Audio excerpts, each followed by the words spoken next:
what I heard from the governor of the Bank of Ghana clearly is different from what we all advocated for, including myself. If you were,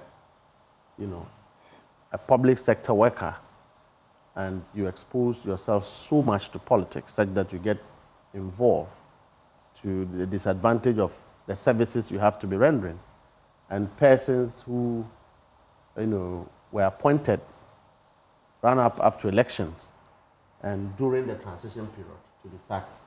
That is entirely different from this one. What I heard the Bank of Ghana said was that these people were on probatory,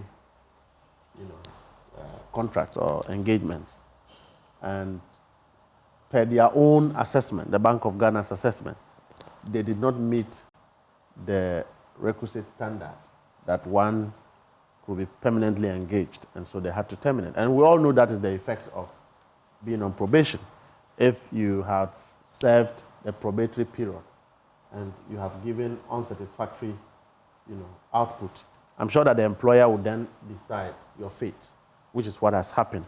It is not the case that the Bank of Ghana is just laying people out, because clearly the Bank of Ghana in the last 8 years didn't just employ 100 staffs.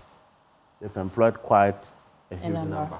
And so for 100 to be laid off on that grounds, for me, gives a clear distinction between what laying someone who was employed during and after election, and also somebody who have not, been able to meet a particular standard of human resource requirements of the Bank of Ghana. And you all know that the Bank of Ghana is a serious place for all of us, where skill set and professionalism is placed very high. So if you don't meet the requirements... But what do you make of, other people also saying that this sack could be politically motivated, since these, workers were employed during the previous government?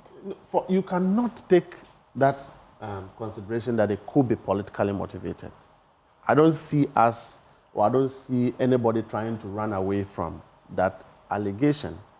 But as we stand, the facts on the table is that the Bank of Ghana have come out to clarify and indicated that these persons, or these 100 persons, individuals, didn't meet the standard or the criteria of human resource requirement after probation periods, and so you have to go.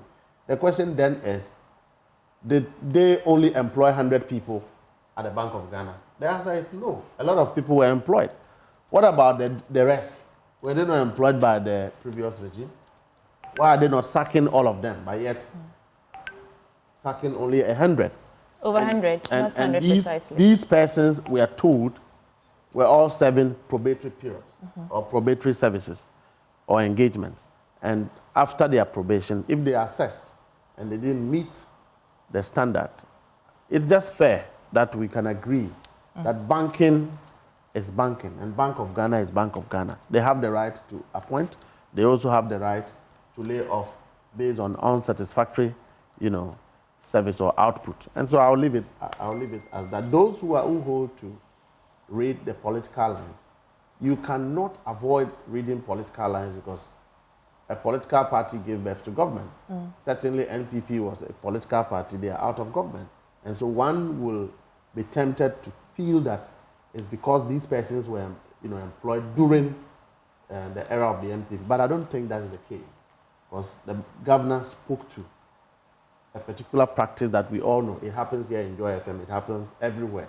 If you are on probation and you don't, meet the requirement, the satisfactory service requirement, it was the duty of the employer to decide how to invest their money in human resource. Okay. Mr. Gbande, you've been...